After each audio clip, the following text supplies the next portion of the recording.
Okay, so before proceeding further, let's discuss few questions on inertia or what we have done so far. Questions like state Newton's first law of motion. The definition I have already told you that the Newton's first law of motion states that if a body is in state of rest or in uniform motion, it continues to remain so unless an external force is applied on it. So that would be Newton's first law of motion.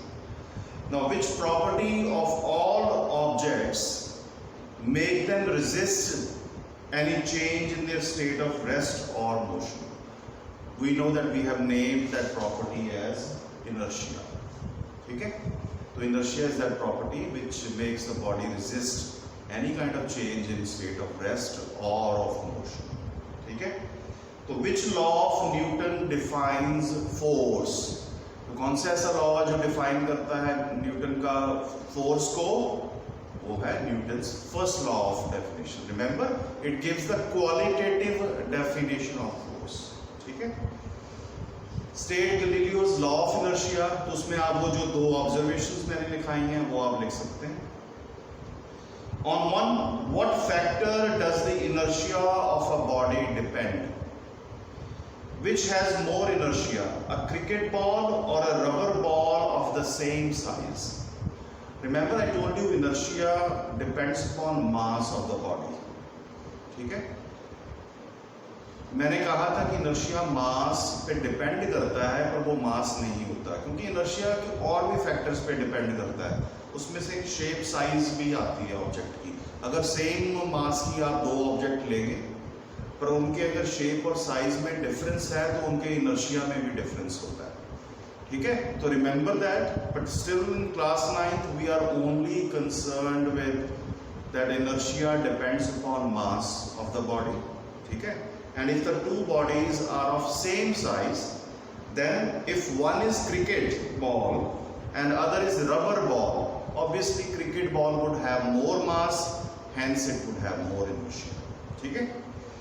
Okay, next question that we can take is what is the relationship between inertia and mass? So we can say that inertia of a body is directly proportional to mass of the body. More the mass of the body, more the inertia. Lesser the mass of the body, lesser the inertia. Then can an internal force change the velocity of a body? Internal force जैसे अपनी body है, ठीक है?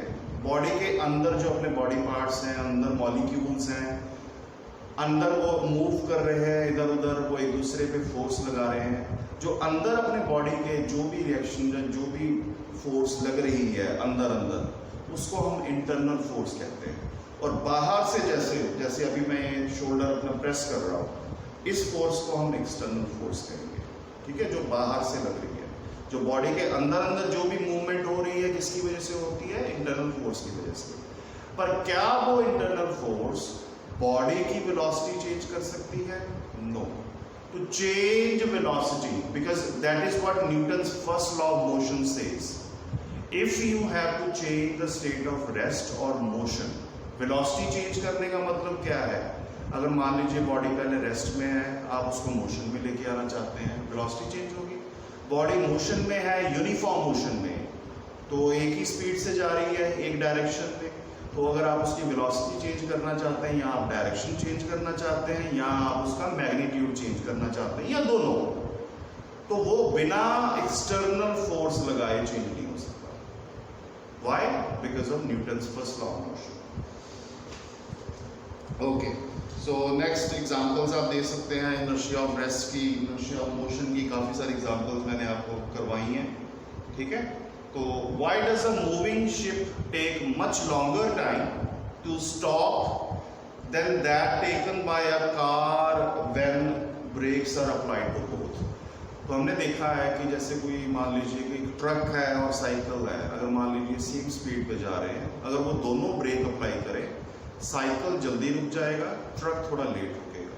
वैसे ही example को इन्होंने एक ship लिया है और एक कार ली है. दोनों सेम स्पीड से अगर जा रही हैं, सेम वेलोसिटी से जा रही हैं, दोनों ब्रेक अप्लाई करती हैं, पर शिप को ज़्यादा समय लगता है रुकते रुकते, कार उससे पहले जल्दी रुक जाती है. Y? It is because of inertia. क्योंकि the ship has more mass than car, so it has more inertia. So when it is moving in uniform motion, when we apply brake, ship resist more. ठीक है, क्योंकि उसका inertia ज्यादा है, तो वो resist ज्यादा करती है कि मेरे यूनिफॉर्म मोशन में चेंज ना आए. So it takes more time to stop. Okay. Then which one will have more inertia? A loaded truck or an empty truck? Loaded truck, of course, because it has more mass, so it would have more inertia. Let's see if we can look at some more examples.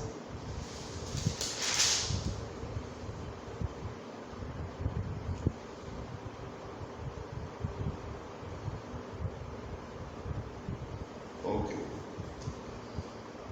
So the questions like explain the following. When a train suddenly moves forward, the passenger standing in the compartment tends to fall backwards. या फिर people often shake branch of a tree for getting down the fruits. तो मतलब हमें याद रखना है कि ये सारे एग्जाम्पल्स जो हैं वो क्या है? Inertia of rest वाली. So we will start with our answer. It happens due to inertia of rest. फिर हम क्वेश्चन को पकड़ लेंगे, ठीक है? So when a train suddenly moves forward, the lower body, our feet, which is in contact with the floor of the train or the bus, are also set in motion, but the upper part of the body, which was in rest earlier, continues to remain in rest. Hence, due to inertia of rest, it tends to fall backwards. ठीक है? So when we shake the branch of a tree, the branch is set into motion, but the fruit of the branch was in a state of rest, and it continues to stay in same state of rest, and due to inertia of rest, it falls down. ठीक है?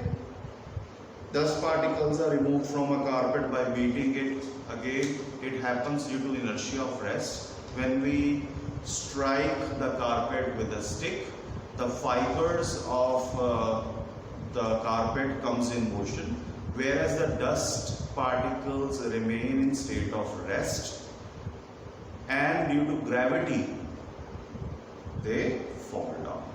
ठीक है? तो fibre जो है वो इसके नीचे पहले छुपा हुआ था, फाइबर जो है वो हिल जाएगा, फिर डस्ट पार्टिकल एक्सपोज हो जाता है, डस्ट पार्टिकल ग्रेविटी की वजह से नीचे गिर जाता है, क्योंकि हमने हैंगिंग कारपेट, क्योंकि आप कारपेट ऐसे लटका के उसको ऐसे मारते हैं. ठीक है?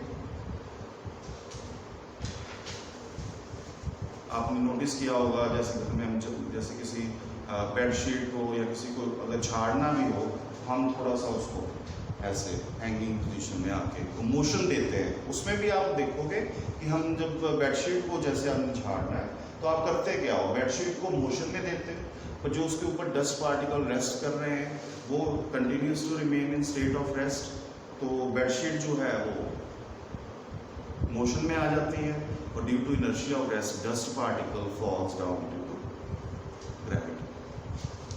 तो ये कुछ क्वेश्चंस हैं जो मैं क्या डिस्कस कर ले. Name the physical quantity which causes motion in a body.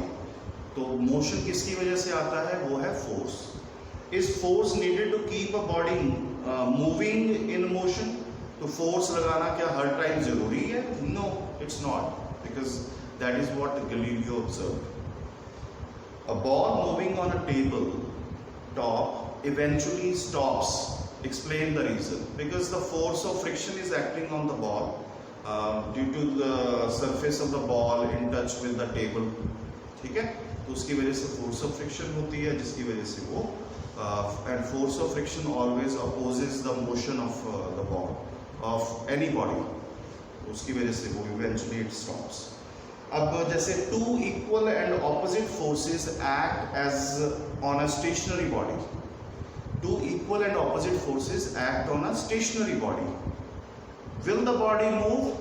No, because the net force acting on the body is zero. तो वो stationary है तो stationary रहेगी, नहीं तो नेक्स्ट क्वेश्चन में जैसे है two equal and opposite forces act on a moving object, तो अगर मूविंग ऑब्जेक्ट पे भी two equal and opposite forces act करेंगी तो बॉडी के मोशन में कोई चेंज नहीं आएगा। अगर बॉडी रेस्ट में है वो रेस्ट में रहेगी, मोशन में है तो वो मोशन में रहेगी। अब कोई एरोप्लेन फ्लाई करता है ऊपर, जैसे वो सीधा ऐसे जा रहा है, तो उसके ऊपर क्या होता है, एक तो एरोप्लेन को फोर्स लगानी पड़ती है ऊपर की तरफ, जिसको हम अपलिफ्ट कहते हैं, ठीक है। जैसे प्लेन्स टेक ऑफ करते हैं तो उनको फोर्स लगा के ऊपर जाना पड़ता है, तो एक तो ऊपर लग रही है फोर्स, एक ग्रेविटी उनको नीचे खींचेगी अपनी तरफ, ठीक है।